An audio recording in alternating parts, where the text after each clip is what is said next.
Good afternoon.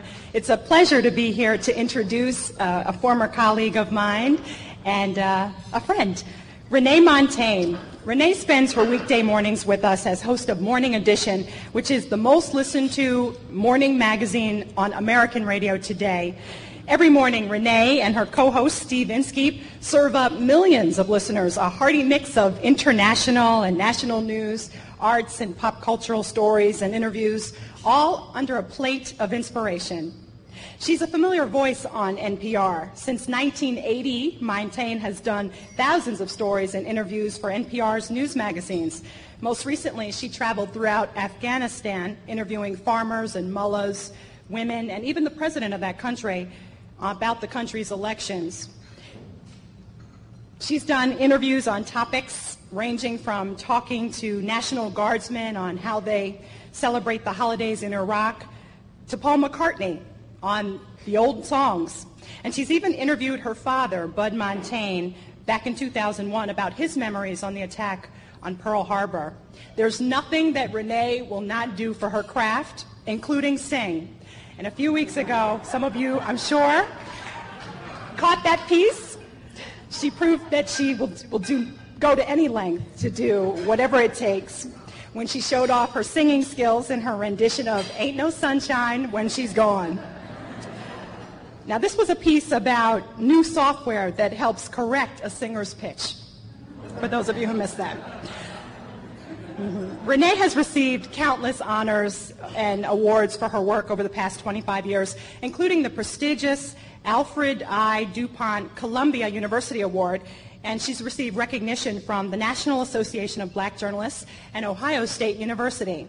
Renee is the daughter of a Marine Corps family, and she was born in California, where she resides today, although she's lived in a number of places, including Hawaii. She joins us now to talk about her experiences over the last 25 years, or 24 and a half years, almost 25. Please help me welcome Renee Montagne.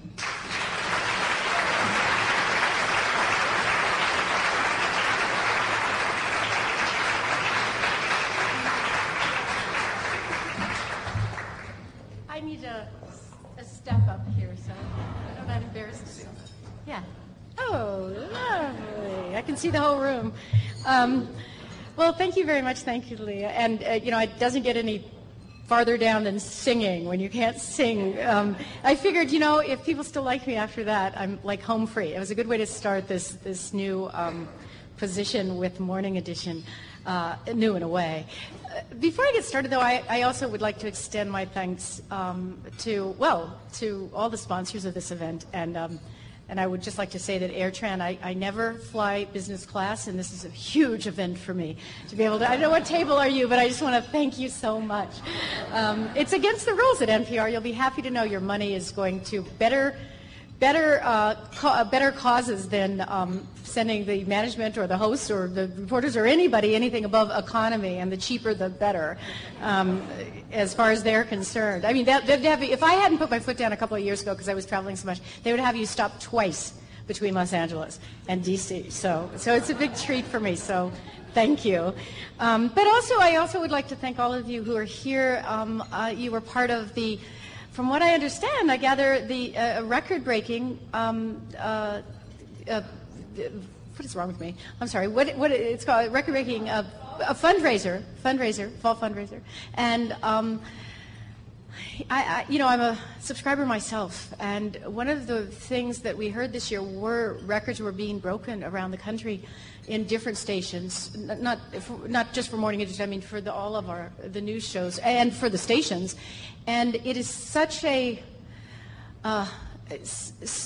wonderful feeling for those of us who were there, in a sense, from the beginning. I'm not in the first generation at NPR. That would be Robert Siegel, Cokie Roberts, Linda Wertheimer, but I'm a close second. I came, as we said it, 24 and a half years ago. I came in 1980, and my first, and freelance for many, many years, my first paying job was as host of All Things Considered in 1986, and I followed Susan Stamberg into that job. I don't have a speech, but I have some cartoons here, and I want to pull them out, or some literature here. I have to say one thing about I've actually sort of gone through this twice now, following people, big boots, so to speak. I mean, Bob would have the boots, Susan would have the shoes, and Noah. The last time I entered into a full-time position as a host, it was 1986. And at that time, not Bob Edwards, but Susan Stamberg and Noah Adams had left. Actually, I took over in like January of 87, but they left in 86. And this was a time when we were just emerging out of a world of NPR reporting where there was one international reporter on staff, and that was, when I first came to NPR, in 1980, Robert Siegel was our London bureau chief. That was it. That was how we covered the world. And let's see, in Chicago, it was Scott Simon. He was the Midwest correspondent, And we had a young woman named America Rodriguez in Los Angeles. She was the whole West. And we had 3 people in our New York bureau. And then, of course, we had Kogi, Linda, Nina, people you would know. They were all in Washington. We had so few reporters that Susan Stamberg had developed and perfected what, nobody gave it a name at the time, but you could call it the call out. That was to say, you have call-in radio shows, that's common enough, but Susan used to have to, but had a huge talent for actually calling out to people who would be able to bring the story in to All Things Considered. This sort of predated a little bit Morning Edition and went on past it. For instance, I remember one time there was a flight attendant strike. So, how would we cover that now? Well, of course, we would just follow it. We would send a reporter out. They talked to the flight attendants. They talked to management. There'd be sound. But the way All Things Considered work in the 70s, and when I first arrived there, was still pretty well functioning like that, was that because we didn't have reporters really who could cover too many stories, Susan or Noah, but Susan was the real champion of this, would call out and just talk to the stewardess. That's how we would cover this, or the head of the steward, they were calling them stewardesses then, the flight attendants union. And she would pose the hard questions. And that's how you get your news. So it was very personal. And that it began, there's a reason why they called anchors at National Public Radio hosts. Because it was always seen as really and truly we were asking you to come into our living room. We were asking you to join us, to come into our home and be part of our family. It worked so well that, and NPR, of course, was always had the cognoscenti, if you will. It worked so well that there was this great cartoon. I did a story for Susan when she hit the 30th anniversary of her first week on air, and this would have been about 3-4 years ago. And I was digging through the old tape, which was kind of a hoot, because they used to have stories that ran like 15 minutes long, and the interview would be the person would start talking and be just like me right now. Just talk for like 6 minutes. And you could time it. I mean, the editorial assistant I worked at was falling off her chair laughing. It was like, we wouldn't let that happen today for anything. We would cut them so fast, or we would cut it down or cut them off. But there was one great cartoon that I called up the cartoonist at the time when I did this to ask him what he was thinking of Mr. Vietor, who he was long retired, and what it is. And it's the old NPR, what some people think of as the golden age of NPR. Other people think of as 6 months before I got there. Other people think of as the first 6 months I was there. And it's you can't see it, but I'll describe it to you. It's a gentleman sitting in his chair. This is a New Yorker cartoon, of course. Martini at the ready, reading his book, looking a little like startled, and his wife is on the phone, and she's picking up the phone, and what she's saying to him is, "It's Susan Stamberg at National Public Radio. She wants to know if you want to defend yourself on the airwaves tomorrow." Oh, well, all right, if I must. It's a good joke, but it probably would almost not work now, because you wouldn't expect to get that call, which on one level is sad, but on the other level, we can sort of get better people on the air sometimes, talking to us. By the time Susan and Noah departed NPR, and I took over along with Robert Siegel, named host of All Things Considered, we were a bit more powerful. We had a few more listeners. I think it was around, they weren't really counting very seriously in those days, but it was about 3 million people. And my favorite headline, there were news stories about us coming on as new hosts because Susan and Noah had been they were an institution. They were icons. They were iconic. In fact, the LA Times compared the situation before we were hired to if Walter Cronkite and, oh my gosh, I just realized this is kind of funny. If Walter Cronkite and Dan Rather handed in their resignations on the same week, they'd be crazy running in the halls wondering what they were going to do. And that's how they had described Noah and Susan leaving. So when we took over, there were a fair number of stories about it, thanks to Noah and Susan. But my favorite, I think, sums up what we do at public radio and I guess sort of what news is about. It was from the Sheridan County, Wyoming Star. And the headline was, "Niece of Hay Springs couple hosts radio show." And even better it was about that big, and even better was, this part was me, and all the rest of this was my Aunt Edna and my Uncle Rex. And that's pretty much how, news company, it's all sort of local on one level, and it was also sort of, how do we get to what the story is here in Sheridan County? I don't think you'd get that kind of headline today, but I'll tell you about the first day that I did Morning Edition, which was in early June of 1989. I had left All Things Considered, and I was asked to do Morning Edition. And at that time, Morning Edition was, in a way, similar. It was in its 10th year. No, 89. Yeah, no, it was in its 10th year, exactly. It was 15 years ago. And Morning Edition didn't have the benefit of all the reporters that used to, by now we had a fair number of reporters, and they used to report for All Things Considered as a rule. Because, you might not think of it this way, but because, you might not have ever thought of it this way, but it turned out all the news was in our hemisphere. The Soviet Union was locked up, frozen. We had no reporters there, of course. There was no news coming out of the Soviet Union all through the 80s. Afghanistan, right by 1989, we had, thank you very much, that's nice, we drove the Soviets out, see you later, and it had disappeared. You never really got any stories out of India. You get the odd story, of course, from the Middle East, but the first Intifada had not started, and it was just about getting underway. So you would get stories from Israel, but mostly you got stories from the Contra Sandinista war and domestic stories. So most of the reporters didn't really report for Morning Edition. You would do a day story. I know, because I had been a reporter and was a reporter, and we did something called a turnaround. It actually had a name, and that was you would do your story for All Things Considered, and then you would turn it around for Morning Edition. And usually the way you did it was you pulled a couple pieces of tape that you hadn't used, you took the end, you made it the beginning, you made the beginning the end. And Bob Edwards made a very good joke once about this. The promos you get where it's hello, blah blah, a little bit of tape. Tomorrow, that's tomorrow on Morning Edition. And Bob, I think they actually worked up a tape like this once where he said, what did he say? Let me just get it right. All the days today's news becomes yesterday, tomorrow on Morning Edition. And that's how you felt, because, morning was this kind of sleepy little backwater where, not too much happened out there in the world while you were sleeping. We'd catch it if it did, we hoped. But, pretty much you got a good look at yesterday's news. June 6, 1989, I was going to host the morning and and probably should have figured out that something was going on when Tiananmen Square, the killing happened on the Saturday night in Tiananmen Square, and suddenly the weekend people who, if you thought Morning Edition was sleepy, the weekend people really never had any news, and this tested all their powers of journalism, and they rose to the occasion and did some wonderful stories. So I thought that might be what was happening, but I hadn't gone in to see how they did the show on Morning Edition. I figured Bob made it sound so easy. How hard could it be to do Morning Edition? So I show up at 2 in the morning, which is when you do come in. I might have showed up a little early, 2 a.m. in the morning, and walked in the door of our old building on M Street, and it was dark.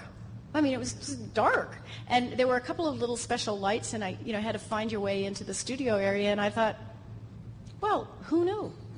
Who knew that they did it in the dark, Morning Edition? It made sense, but I'd never thought about it before, and ran into the fellow who was going to be our news director, who at that point had been in London and come back to interview for our news director position. His name was Bill Busenberg. He'd been a reporter for a long, long time. So he had come in to do overnight. It was on his schedule. He'd just come from London. He had come in, and he was working the overnight. He was producing the overnight show. He was producing Morning Edition. He said, Renee, I have some bad news for you. Or I have two pieces of news for you. One, we have no power, and we're on a backup system, so the show could die at any minute. And it's 110 degrees in the studio. So, and I'm like, well, okay, what are you going to do about, the show's going to die. So we started the show, and not only was the Tiananmen Square news coming in, or we were trying to get it, but also Solidarity they'd run their first elections in Poland, and we were getting the news, the very first news of who won in Poland. And if you remember back to this, it was a big, big issue. I mean, it was a big, big moment. This was just when, the Berlin Wall was falling. This was just exactly that 5-month, 6-month period when everything was happening. And so we had this reporter, Jane Dobia, who had never actually reported for us. This would be very typical. And she had sent in like 14 cups of tape, each one longer than the last one, and all the producers who were still there were going mad. And we were waiting because the Ayatollah Khomeini had died, and the funeral was that morning. And we had on a plane, but had not been able to reach him, one of our reporters, John Hockenberry, and I don't know how many of you remember, some of you look like too young to remember any of this, but John Hockenberry was our reporter. He used a wheelchair. He uses a wheelchair. And he had gone in 2 weeks before. When the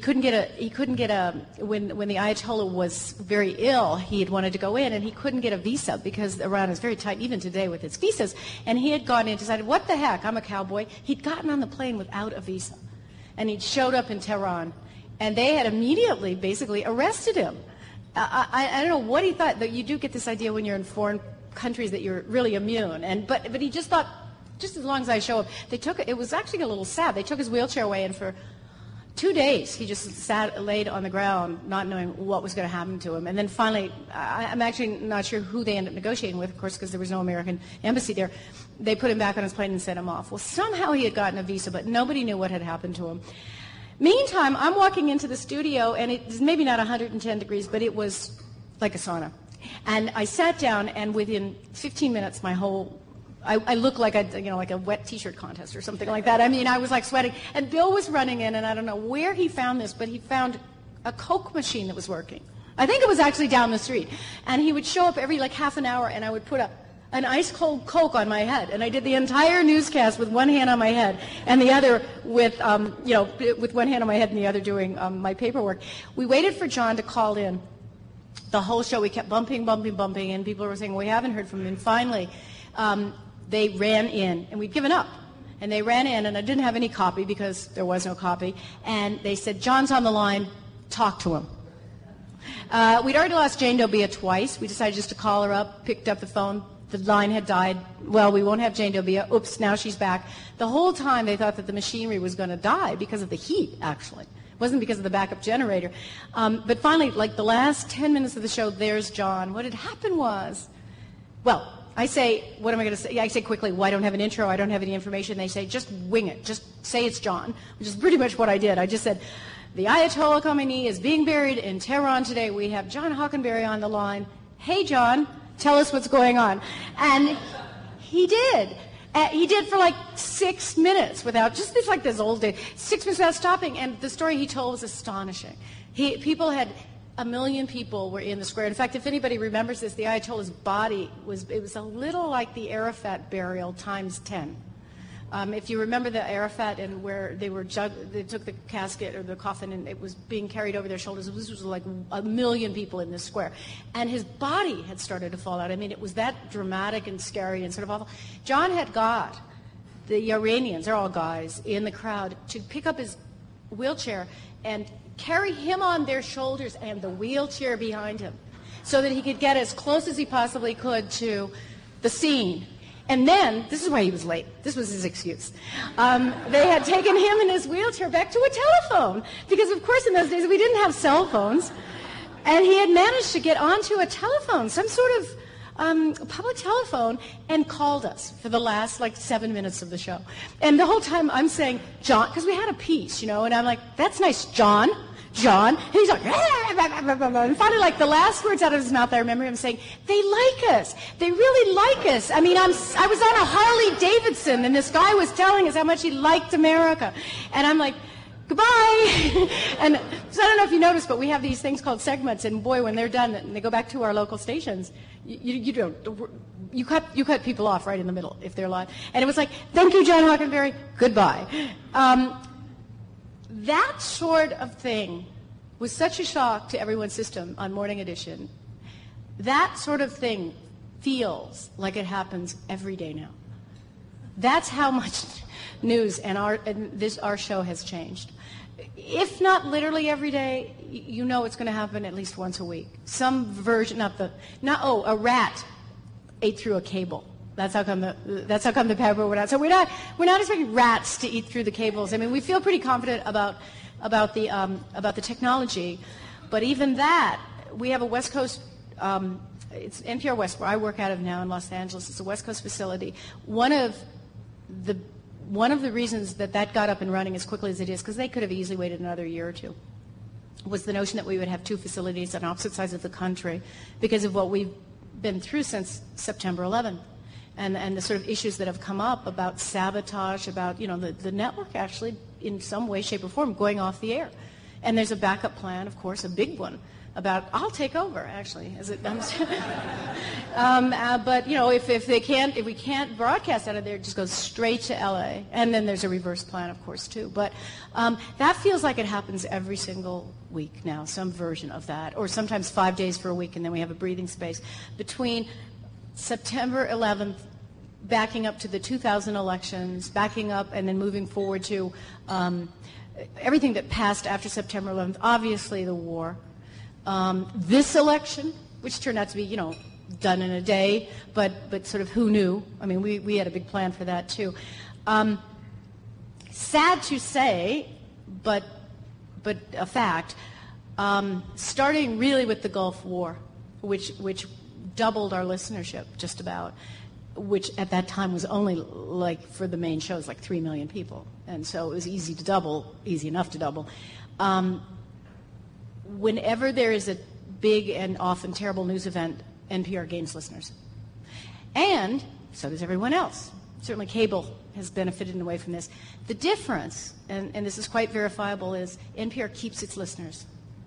The listeners it gained after September 11th listenership, after the combination of the disputed 2000 election and the September 11th attacks, the listenership went up 50%, and that was huge. I mean, that was huge. The general big public radio listenership went up from 20 million to just under 30 million. The NPR listenership jumped up to 23, just NPR programs jumped up to 23 million from, it was like 17, something like that. Morning Edition went up to 12 million listeners, and it gained 2 million listeners just from the attack on September 11th and that year. And the difference between us and virtually everybody else, including cable, is as soon as all these events end, the listenership went down. We all know about, I'm not even talking about the evening news on commercial television. We all know that they're losing listeners to cable and have lost big time. Cable's going up, but the numbers in cable are still teensy compared to public radio. It's a little shocking. I was talking about a number that I just got the other day that's from last year, so it might have changed, but the combined listenership of Fox News, CNN News, not all their other programs, and MSNBC is like 8 million combined, and compared to 20 million on public radio.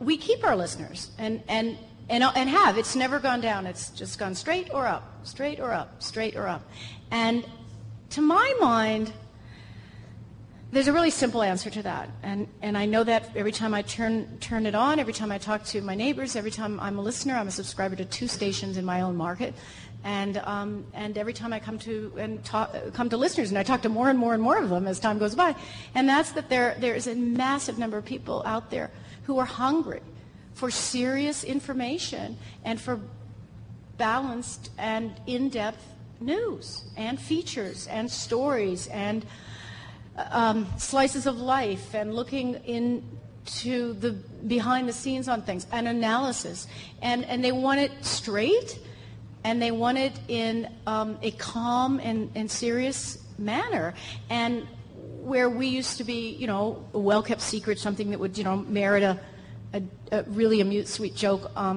in the New Yorker, for those who read the New Yorker, which, by the way, more of our listeners still read the New Yorker than the average the average American. We are now in a situation where, we're not red or blue, actually, although during the election, the letters that came in, it was just lovely. You just hang them on the wall, people, equal numbers of letters came in saying we were too left and too right.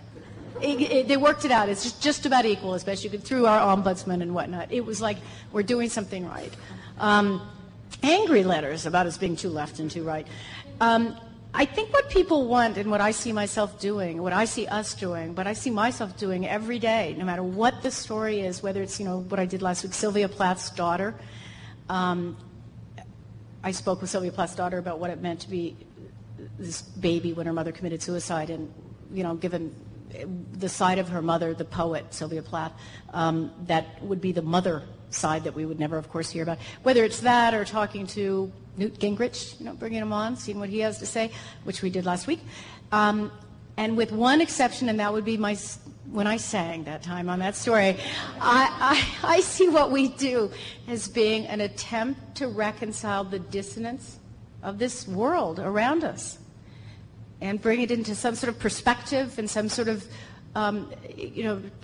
attach human qualities to it. And that we now suddenly have not only more listeners than anybody else. Just one new thing on Morning Edition. Our top producer and our top editor is from U.S. News and World Report, and our new top producer, because there's new people coming on board the show, came over from Ted Koppel's Nightline. And one of the reasons they both are excited to come over. They wanted to come over. They wanted to do NPR. We would have never been able to hire people at this level 10, 12 years ago. You had to be somebody like me, a freelancer who came on board, as I grew up.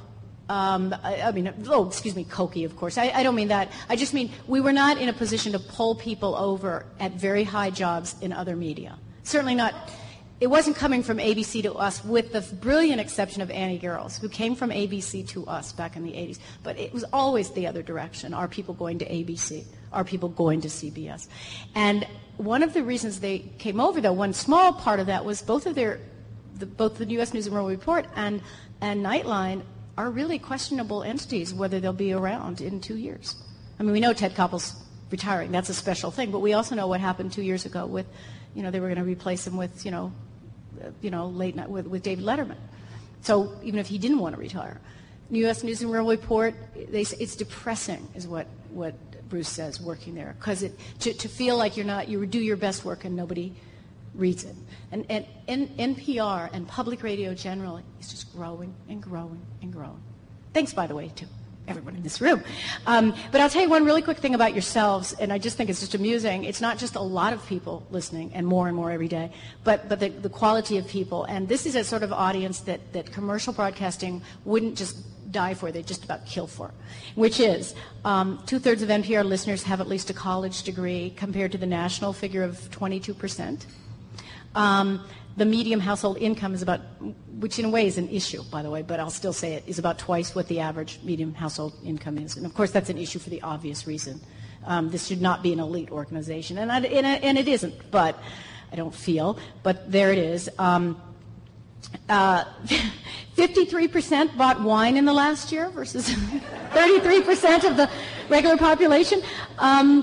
And you'll like this, 21% purchased classical, 1 out of 5 purchased classical music, period, purchase it, versus 7% of the regular population. So it's a age, 46 is the average age of the listenership, which should be an issue, and NPR cares a lot about that. They want younger listeners, and it's actually very wonderful to look around this room, though, because it's such a mix of ages. And I was saying that sort of it's just this range of ages, and to be honest, sometimes when you go to events like this, the people who can afford to do the most and give the most tend just simply to be older, further along in their lives, their careers. So NPR is looking, and this is public radio, for younger listeners, but to be honest, 46 years old is pretty young as an average for broadcasting. It's pretty darn young compared to the networks and even cable. We've gotten to a point where you can read a new article in the New York Times where, without any explanation, this particular story came out a couple of years ago, it was about the Vatican, and they said, blah, story, Vatican, Vatican, holy Sylvia Pajoli, blah, blah. And it's like, you don't even have to tell people what that means anymore. And I'll just say this, the latest cartoon that came out in the New Yorker, as in the second, as far as I know, in the last 25 years, is this one in front of me. And this one says, this is the new NPR. Don't expect a call, but here's the new NPR. You can't see it, but I'll just tell you, there's 4 people, a couple sitting in a banquet, one of those sort of banquet things. And there's this couple looking a little shocked, like, what? And this guy looking angry, and he's kind of going like this. And he's saying, by the way, that's not just my opinion. It also happens to be the opinion of some guy on NPR.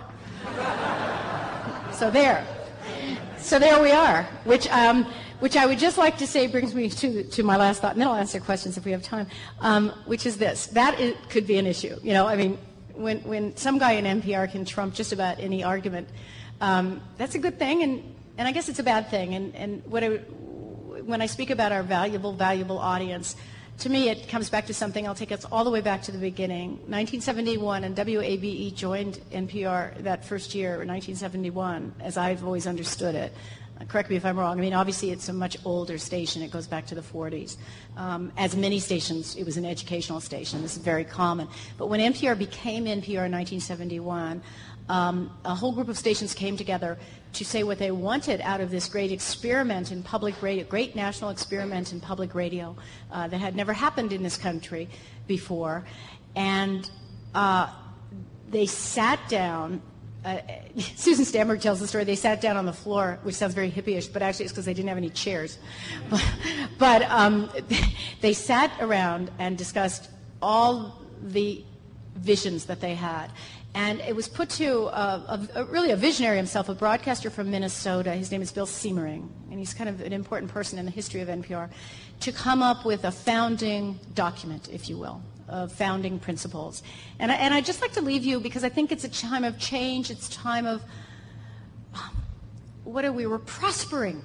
We're prospering now in a way we never have before. We're prospering with listeners, and we're becoming rich in listeners, and we're not becoming rich yet. But we're doing so much better. We can get satellite phones. We can now, I worked in South Africa, and they didn't have money to pay to get me the wire services. So I had to call up. It was cheaper to call NPR every day, have them call me back always, and they would read me the wires. I covered the whole country for over a couple of years, without like a wire service. I covered the whole country without a cell phone. I covered, well, they didn't really exist, but even a beeper.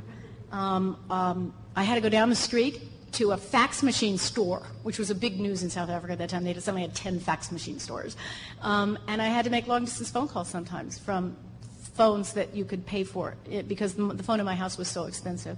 So we've come a long way from that, a long, long way. I was in Kandahar 4 months ago, or 5 months ago, it was in May, and I stood in Kandahar and I called to chat on a cell phone in the middle of Kandahar, just to give them the update as to where we were, which is just astonishing. Even 2 years ago, you couldn't have done that. But so with all of this, it's probably maybe good to go back to that first day, if you will, and what public radio is all about, because for me, it's still about that, and I think it is still about that for even the newest listener. And that is just this, from Bill Siemering, but it was our main founding principle. National Public Radio will not regard its audience as a market or in terms of its disposable income, but rather as curious, complex individuals who are looking for some understanding, meaning, and joy in the human experience. And I've never seen anything that summed it up better than that. And I have it on my wall. I should have memorized it. I just made sure I got it right. But I would hope you'd all feel that you're joining us all in what I hope will be an experiment still for many years to come. And I hope to be there for many years to come. Anyway, I'm starting off on a new morning edition part of my life. And so I'm very happy to be here this very first week to share it with you. Do you have any questions? We have time.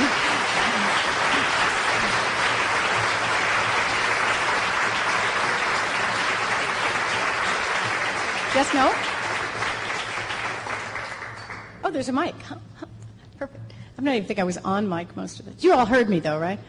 Okay. Thought you'd yell if you didn't. First of all, it's delightful to see you. You're an important part of our lives every morning. But I'm wondering, as you look back over these 25 years, you mentioned some of the places you've been, war zones and things like that, and the discipline you had to get up so early in Los Angeles, so I could hear you early. Do you think that Marine Corps, and I say that because I'm the associate dean of Emory's Business School. My favorite students always go to West Point, and then they become officers, and then they come back to get a business degree, and then they go to work for Home Depot or General Electric, and they're wonderful people, and they're ready for the world, and I think they have discipline, and they have ethics, and they have a code of honor, and I think that's what you stand for, a global awareness, code of honor. Do you think that was any part of what makes you what you are today? You know something, no one has ever posed that, and I've never really thought of it, but I will say, I mean, the jokey thing is I was born in a Quonset hut, and it was like upwards from there. I was born in Camp Pendleton, actually, and literally, for that little period of time, my parents were living in a Quonset hut. But, yeah, I mean, the two best people I know are my dad and my godfather, my late godfather, and they are both Marines, and they're both honorable men, and they are both very dear, sweet, funny men, too. And, yeah, I actually had never thought of that. But I grew up, my dad retired when I was like 10, so it isn't like we never lived on the base, really, except that Quonset hut time, and that I know of. It was really, my father, he was very proud of being a Marine. And but he was also, my father was, as I say, he wouldn't lie. He wouldn't cut corners. He hated it when he saw it, and his politics sort of ran along those veins. That's why he's kind of blue-red. He really disdained Richard Nixon because he'd observed his first campaign back in 1948, where he'd painted Helen Gahan Douglas, his opponent at the time, as a communist, and it was a real dirty. It's a famously historically dirty campaign.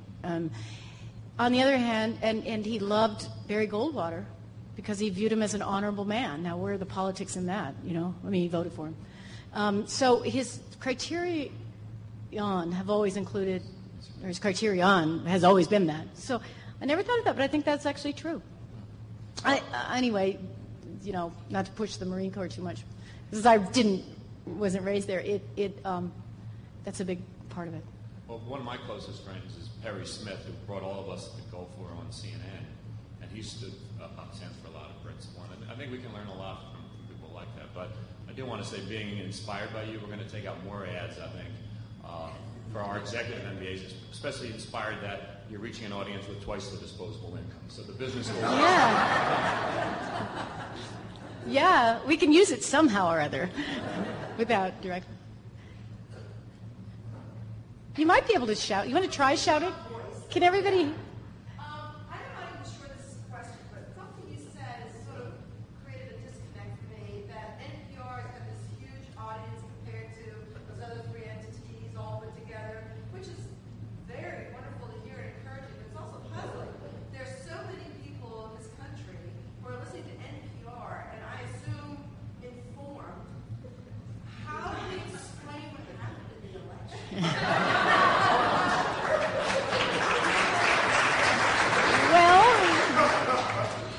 It's always amazing to me, because this is what I do, how you can take a set of facts, and as a reporter, I did this for many, many years. You can take a set of facts, like something as extreme as apartheid, and its basis, and if you can see those set of facts, you can speak to good people who will perceive every one of those facts in an opposite way from what another essentially good person sees it. And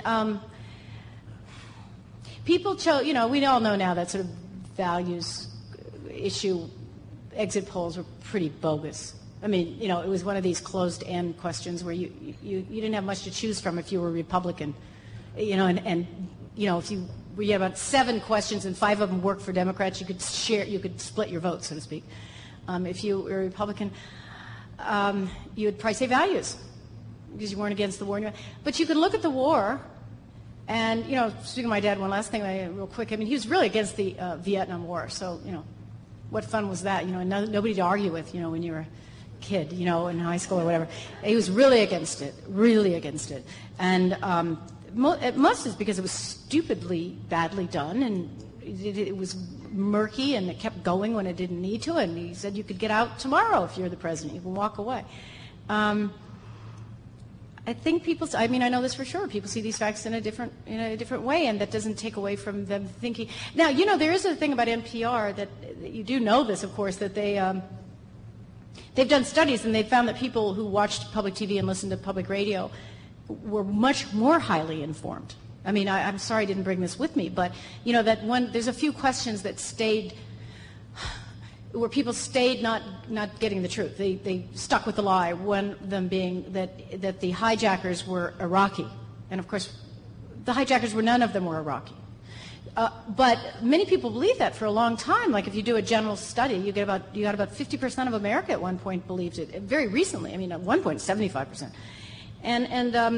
So when they broke it down, though, by viewing habits, they found, and this is straightforward, it's not me pushing NPR, but what they found was the public radio listener viewers had 80% of them understood that, 20% thought they were Iraqis.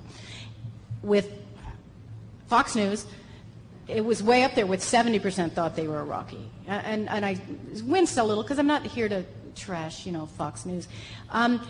I think people can be informed and have different viewpoints. Our listeners, I don't know how they split in terms of the vote, but in terms of letters, I would say it was 50-50. There are people who see this war as worth it. Start with that. They have a different visceral response to George W. Bush. A lot of this is visceral. Just the way people had this visceral response to Bill Clinton. Not George Clinton, the singer, but now him. Everyone likes him.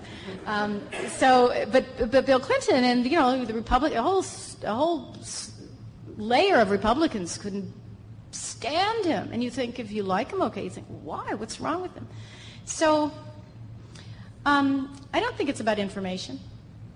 I don't know. I'd highly recommend a Maureen Dowd. Sometimes I get tired of Maureen Dowd's columns, but I highly recommend a Maureen Dowd column from about 4 days ago where she talked about being at Thanksgiving. And she started by saying, people ask me if I know anybody who's, my family's red. And she goes, they're so red, they're crimson. I would have said cranberry myself. And her whole family, every single solitary person in her family is Republican. And arch pro George W. And so she actually published her brother's letter, like Thanksgiving letter to friends, and it's interesting to read because it's smart. It's just smart. And she published it without comment other than she has fights every Thanksgiving. And I know in my family it's the same. Maybe I say they're good people because my family is predominantly Republican. And, I don't even, whatever, I'm not going to say what, I just mean, all I can do, you can't even engage sometimes, but that would work for the other side too, the Democrats too. You start to say something, it's like, nah, it's not like that. And it's like, look, just listen to the show, and they do. They all listen to the show and they watch Fox. It's amazing. My parents have 2 things they do. They watch Fox and they listen to NPR. And it's not just because of me. I haven't been on the air every day for that long. They have been doing this for years. Go figure.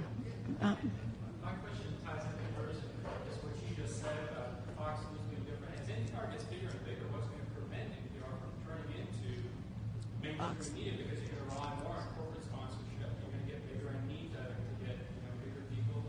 What's going to prevent NPR from turning into that? Well, it's a little like the BBC. Of course, the BBC has had its problems lately. There's a theory that you can get big. I would say this just categorically. Our sponsors don't dictate what we do. I mean, they just don't. It's never been my experience. I've been there forever. They get more from us. They get a lot from us. If they've made a choice to sponsor public television or NPR, they've decided that there's this valuable listenership out there, and to sponsor us, knock ourselves out, keep doing what we're doing. because we're succeeding. From their point of view, big time. As for being mainstream, I think we are mainstream. I mean, I say that in an absolutely neutral way. I think we are mainstream. I will say this during the election, and I think it was a reasonable thing to do, when we were putting on commentaries about the election or even profiles. You know, if you spend a day with John Kerry on the bus, we found ourselves, because it worked in the reverse the other way, we found ourselves saying, and tomorrow we spend a day, we never did get George W. Bush, but, you know, we spend a day at the Cheney household, or, you know, whatever the equivalent was. Today, you know, we spend a day with a Republican family that loves George W. Bush. Tomorrow, we're going to be with a Democratic family in Seattle that's going to go for care. We found ourselves doing that because people would hear the one story, and there are enough people out there now listening, and there would be tons of letters, and you'd be like, but can't you just wait till tomorrow? So we finally started flagging it. And that was a response to our listeners, not to corporate whatever. And, you know, you all decide. I don't see it as bowing to any sort of pressure. I personally am. As a reporter, I mentioned apartheid, I went to South Africa, and it's kind of hard to believe that in South Africa, and I was there just at the end of, just the very beginning, the day after, apartheid still existed. It still does, actually, in a way. But legal apartheid was still existing in small towns. I mean, there were still signs saying white only on benches, which soon became collector's items in South Africa. I'm not kidding. That's how, you know, they showed up in museums like 6 months later. But you could still find a sign, you know, that said that. And you could still sit down with an Afrikaans farmer, and he would tell his whole tale, and you could, to a degree, sympathize with him. You know, his whole tale of how I worked the farm, my people came 400 years ago, you know, and you're like, how could you sympathize? They were the devil itself. You know, I mean, and how could you ever sympathize with? They stole the land. Well, at a certain point, they had their story. Not everybody has their story. I don't think, you know, I don't think Saddam has his story. You know, I don't think some of the Serbians who were mass murderers have their story, but, you know, but everyone has their story. And so I think our job has always been to tell all those stories, and I think we're always mislabeled, this Managua, ever since we got old enough to have mortgages, which was about 15 years ago, and just enough money to get the mortgages. You start becoming you start weighing, you know, the minute everybody in Npr wasn't 25, which is how it really was in 1975, the minute they got old enough to get married, have kids, have mortgages, new pressures, internal pressures started affecting how you see the world. So I'm not too worried about that. I'm just a little worried. I'm not worried at all, really, but I'm just a little curious.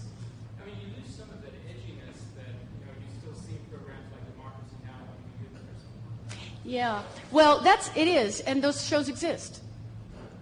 And they're out there, and they'll always be out there. And the edginess comes from having a small, narrow listenership, which we did at one point. I don't think we were ever like Democracy Now!, though. But I listened back 25 years ago, and they said things. I personally am glad that it's changed, because I think it's more. I'm not that Democracy Now! Isn't thoughtful. I just mean I think as an overview, we are more thoughtful about what we do, because we know we're speaking to lots of people. We're not speaking to the converted. Or at least people like me who like to listen to all kinds of things. I mean, I'll even watch Fox once in a while. I don't like to watch TV. But if I'm going to turn it on at all, why not find out what they're saying? So. My question is about you. Oh. And who was the most interesting person that you've ever interviewed, and tell us why? Oh, wow. You know, this came up with your most interesting interview. I'd say, you know, sometimes the most interesting people are the ones you expect. You know, like Toni Morrison.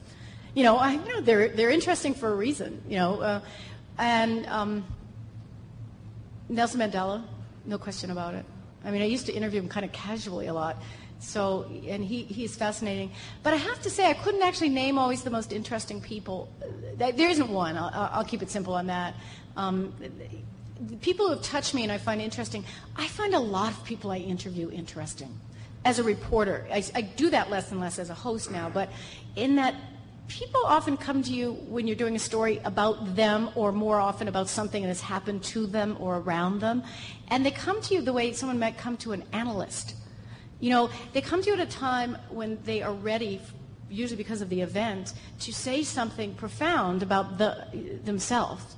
And you start asking them with none of the, I hate to say this, responsibility of the analyst. You can often start asking people more and more what they think and what they feel. And the more you talk to people, especially in events that are news events, which is why I'm talking to people, like a guardsman going off, or like the family of a guardsman left behind. You know, in the beginning, back in Afghanistan, before the war, I spent some time with some guardsmen.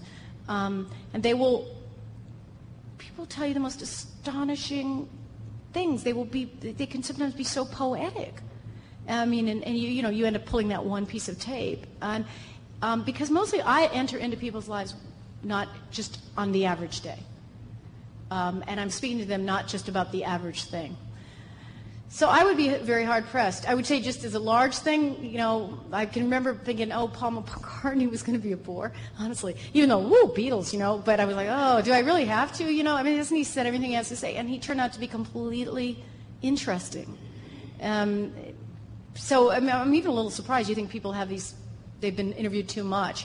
But radio is a great medium. The second you put that camera up, I've not worked in television. I've only been on it a few times. I know what it feels like. You put that camera up and you throw those lights on and you fiddle with the light meter and you tuck their shirt and you fix their hair and you start and stop and take a this and the magic, I would guess, is pretty well gone by the time the camera rolls. Whereas with radio, with what I do, I literally, most of my life have gone out with one little microphone. It's some little... In Kinshasa, at this, it's this place called the Cité, which is the poor part of Kinshasa. You just all by myself, and sometimes with a translator. But and sit there, and you literally physically sit next to people and hold the mic up. And if they're nervous about the mic, you do this. I'll show you something. I even have a technique. I hold. I'm putting the mic up. I don't go like. I'm the person. I'm the interviewee. I don't go like this. Renee, go like this. My palm open and kind of like it's kind of bouncing a little bit, so people kind of forget it's there. It's like this, except it's got to be like that or you won't get them on tape. But and people forget it's there pretty quickly, and that's the medium. I mean, it's the way I do it, but it's the way a lot of people do it. Get good tape, as we call people's most intimate and profound thoughts. Good tape. Go ahead. You just first, and then I'll try. What's the biggest lie someone has told you during an interview? Wow. Well, I don't always interview people who I would know are lying. A lot of times I'm talking to people about what they feel. So I don't know. Maybe if I was an investigative reporter or I covered the Hill, I would have several examples, and I don't. I can think of lies they've told other people, a lot of lies have been told about the war, straight face. But not me, But that's our job, too. It's like when, soldiers, National Guard are complaining about not having armor, and then they're told that the armor is coming as fast as it can. And then I read this myself this morning. And then the companies making the armor say they were willing to make it faster and more of it, but they were told, but they never got an answer back about that. I mean, and that's the best of what this business is all about. Because you can't always catch a lie in the tele. 3 or 4 big stories, and the basis of the stories, it came out later, was Chalabi and 2 people he gave to the reporter. So those are the 3 sources. Wow, what do you do about that? I mean, you really do have to go back. In a strange way, the fact that NPR is not a scoop-oriented organization, we do pride ourselves now on being there, keeping up with the news, and being Morning Edition now is a 7-hour show. It didn't used to be a 7-hour show. It was a 2-hour show that rolled over and over and over as it passed through the various time zones. It is now functionally a 7-hour show. I'm not saying we change everything. We have a lot of good stories. But I'm out on the West Coast, and we might do 3-4 updates a day. And that's to get rid of one version of the story and rethink it, bring in new people, so that the people on the West Coast hear the answer that was posed on the East Coast. Somebody's going to do something at 10 o'clock East Coast time. Well, when they do it, they hear it out on the West Coast. But that's our level. And although we want to do more investigative work, up until now, the resources haven't been there to do it. And the culture hasn't been that. I mean, Nina Totenberg's broken a few stories, but she's very, very plugged into the Supreme Court. But mostly we have to spread ourselves pretty thin. So when we've stumbled on big news, like once in Afghanistan, a couple of times in Afghanistan, our reporter was there. the first people on the scene and became, and our reporter once, was at a big bomb, one of the biggest bombs that happened outside a mosque. You start to lose track now, but at the very beginning, the first 6 months of the war, there was one. And he ended up being big news because he just was standing there doing a feature story. So he was on, everybody called and wanted to get him on. But we don't do this. So we didn't actually quite have the same kind of reporting, and the Washington Post as well, but especially the New York Times. And they were competing big time for the news, and they lost, just like with Dan Rather, in the 60 Minutes 2 story, the excitement about getting that news on, because it was they were afraid it was going to break in another medium. One of the reasons it went on that Tuesday instead of waiting another week was another magazine was working on it. I don't think it was the New Yorker, so don't hold me to that. And we just don't have that culture. We're not competing in that way, and which is not to say we covered the news with any great, we didn't cover ourselves in glory in terms of challenging the war, but there was plenty of challenge that you could hear within a given story. So, but if you're interested, seriously, on our website, I hope it's not off now, but it's under the Ombudsman, and he delved into that to the degree that, it seemed necessary. Oh, yes, yeah. Oh, yeah. Sort of follow up on this question. When Secretary of State Rumsfeld said yesterday on the air that you reported that he said we're making armored vehicles as fast as we can, and then this morning we had on the air the manufacturer of the Humvees who says, well, if they would ask us, we could make them faster. My question is did you call him or did he call you? I don't know. I think. I'm just going to, I shouldn't never take a stab. I think they came out, because it wasn't just us. I think they came out, they got called, probably showed up on the wires. You make these calls and it gets there's a whole morass of things one does, and morass is not the right word, but there's a whole bunch of things you do. You look at the wires, you follow the story, you decide to call, you call around and some name pops up and you go for it. I think that manufacturer their spokesman made themselves available. But they didn't call us. That I'm dead sure of. I'm sure we did not get the call from them saying, "Hi, we're on the phone. We found the name somewhere in some sort of search for trying to track that down, because that was a very big. The armor thing has been going on for a long time. So that moment of being able to open that back up again and find out what was going on, everybody, including us, was on that. So, yes, people. Been through a big transition recently. Obviously, when Bob Edwards retired, the show had a certain style, and Bob has his style, and so on. You've got new posts. Are you looking as an organization, Morning Edition, at what it evolves to? You have directions you want to go that you're not there yet. How do you see the show changing over the next 5 years or so?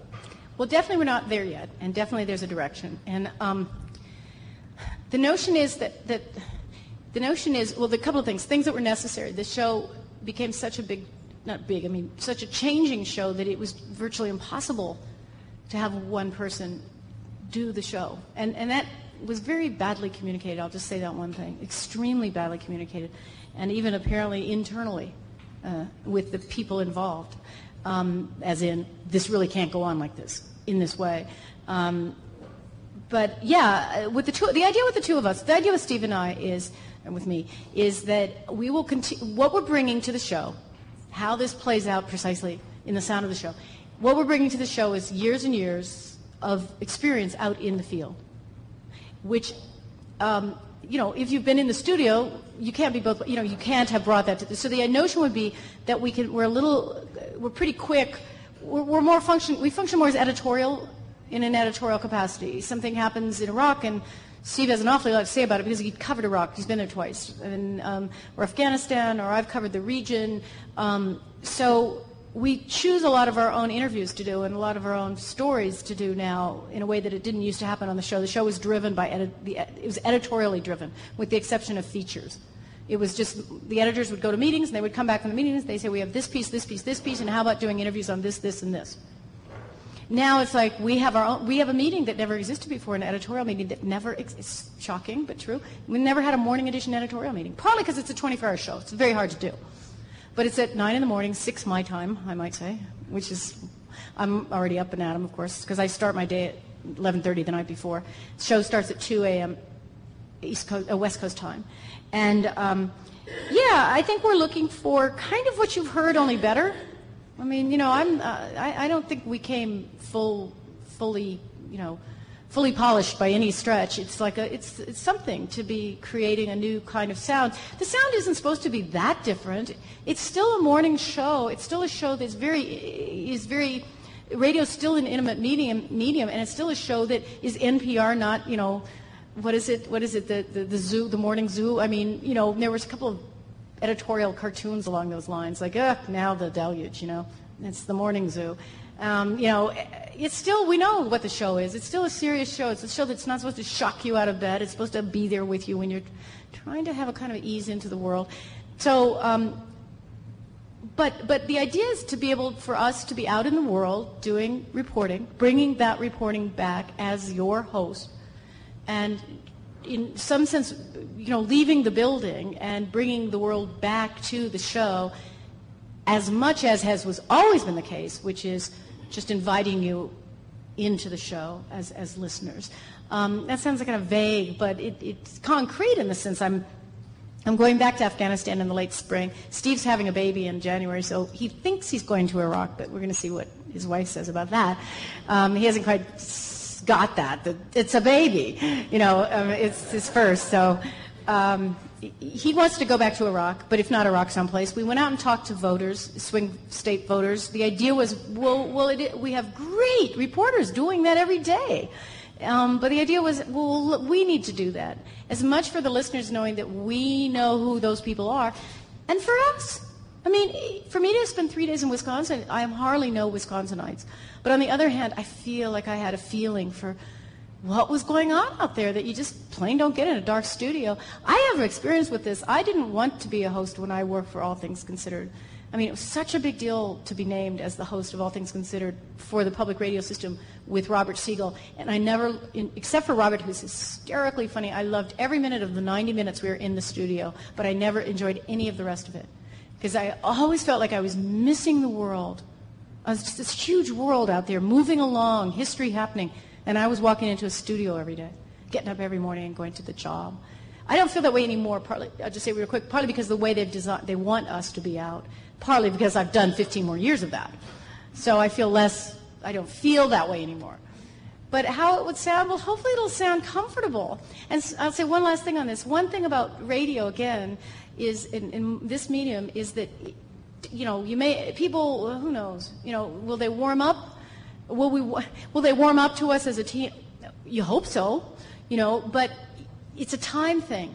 It's like a relationship. You just don't pop on and say, hi, we're here. And nobody's going to like you. I mean, by now, doesn't everybody know Robert Siegel and think he's always been there and, gosh, it wouldn't be the same without him? Believe me, I was there after Susan and Noah. It was like, we didn't get hate letters or anything like that, nothing like that, but it was, you could just tell. It's like, you're not Susan and Noah. And that was another hard part of it for me at that time. I feel less that way now. I've been with Morning now for 15 years, and I've been doing this myself so long that I personally feel pretty comfortable, but I think I have a long, long way to go. It's like an endless learning experience with what we're doing right now, and feel free to write. I'm quite serious. I mean, feel free to write and say, I like that, but this other part is really a little much. I mean, constructive, well-meant criticism, write me directly. It's easy. rmontagne@npr.org. It's, I'd love to hear from people in that way. So you're gonna, oh yeah, I'm sorry, I asked such long answers here. As long as you can stay, don't feel shy to leave, anybody. But I think, yeah. I'm very excited to see you. I've listened to you for years and years, and it's just great to actually see you in person. You mentioned about Steve and his wife having a baby and a working mother. I just wonder two things. How do you deal with work-life balance, and what influence you feel the women's movement had on you? I think of us being about the same age, and it was a big influence on me. My mother, had a cake with the 50th anniversary of women getting a vote. Wow, that's pretty cool. Well, I'll tell you, I saw Terry Gross interviewed not too long ago, and she said, maybe I wouldn't have admitted it otherwise, she said, Well, I just don't have a life. See, I don't have to work out that life-work thing. It's really different for women than men. I am not kidding you. I don't have a child. I still feel like there's, a good possibility, but I just, that'll, but one of the reasons I don't is I'm a woman. And I tell you something, at NPR, which was very female-friendly, I mean, there was a place everyone could go, and the big joke, Cokie used to say this, she said one of the reasons that we all are here is because all the men had to leave, go to other jobs so that they could pay mortgages and buy houses when they had their first kids. Cokie had a husband who was quite a successful reporter, Steve Roberts, and there was always a second income. She also had 2 children at like 21, or 2 or 3, young, and they grew up. They were 5 and 6 when she started doing any kind of reporting. It's a scary thing. It isn't, for the people on air, Mara Leisen had her first child at like 43 or something like that. I mean, Linda Wertheimer, Nina Totenberg, me, I mean, a lot of us, if you were to poll the women at NPR that are on-air women that do stories, go out, do stories, or keep the hours I keep, they don't have children. And it's not out of choice. Well, I can't speak for the rest of them. In fact, it may be out of choice for all of them, for all I know. For me, it was never like I said, I can't have a child because I have to do that. It was just, I just kept doing what I was doing. I kept doing what I was doing, and I didn't carve out that part of, I didn't carve out that marriage. I mean, the other thing was I'll tell this whole room full. I was with one person in my life that I wanted to marry, so it's also about, come on. If you meet the person you want to marry, you'll marry them. You'll do what you do. I wouldn't maybe be here. I'd be doing something else. So some of it's just fate. But it isn't very easy. I'm sorry, I don't have actually a good answer. I think it's very hard. And I think this is the real thing that Steve is having a baby and I'm not, let's say, in the first year of hosting Morning Edition. Because he has a wife who's going to stay home with the baby. Now, if I had a wife, if I had a house husband, so I don't have a good answer. I don't think it's easy. I think you have to give up a lot. And you have to make choices if the choices are in front of you.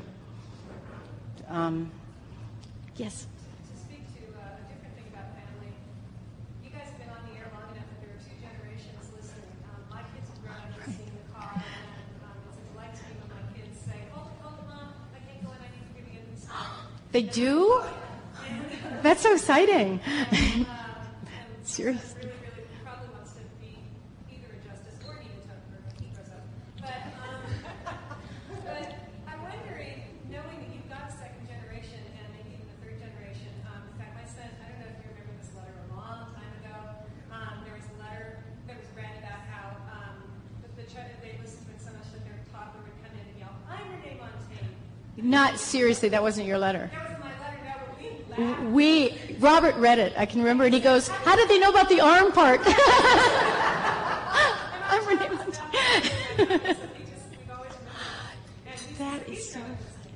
So I'm wondering, knowing you've got the second generation, some of whom are 10 years old listening to you in the car, and some of whom are in college, but listen ever since they were toddlers, is there anything, do you hear from kids, do you hear from young adults and who have gone through that, and is there something that you know that you've been part of their lives in special ways? Yeah, you do. You often hear from people who say, I begged my parents to turn it off, I couldn't stand it. And then we'd heard just last week, I did a hip-hop piece for these hip-hop artists. And I finally heard the story, because they're stuck listening whether they like it or not. I finally heard the story that I really liked, now I get it, or can you do more of those? That's how you usually hear. But we have a lot of NPR listeners working for us now. NPR 25-year-olds who listen since birth, which is shocking, and they're really amazing. We have a group of 20-something, a generation that's come in now working, that are just astonishing. And I've been there long enough to say they weren't always. People come, they're okay, they go. And a lot of them, they grew up on, they all did, virtually. They wouldn't be there. They all grew up on NPR. But we don't hear so much. We don't hear so much. Most people just write, you don't know how old they are, and if they're 25, you don't know. They don't often. I can't believe you heard that letter. I can't believe that. It's so funny.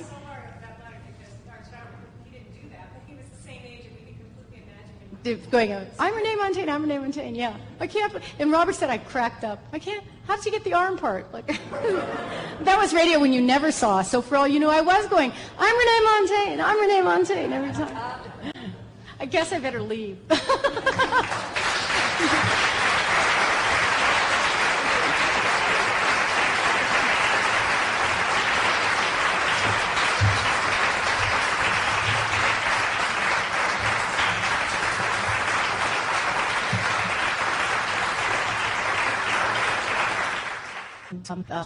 Irish Windsor. Also, I had all cheapest talk in NPR, every call of the back.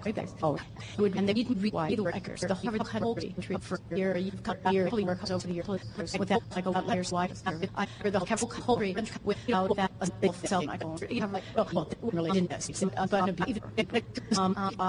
I had found good streaks to expanding the shore, which because it was a new sound attacker that 7 8 10 I had a lot of nexus from so if you could pay for because my phone was suspended. Oh, so we long from way out long way since I was hard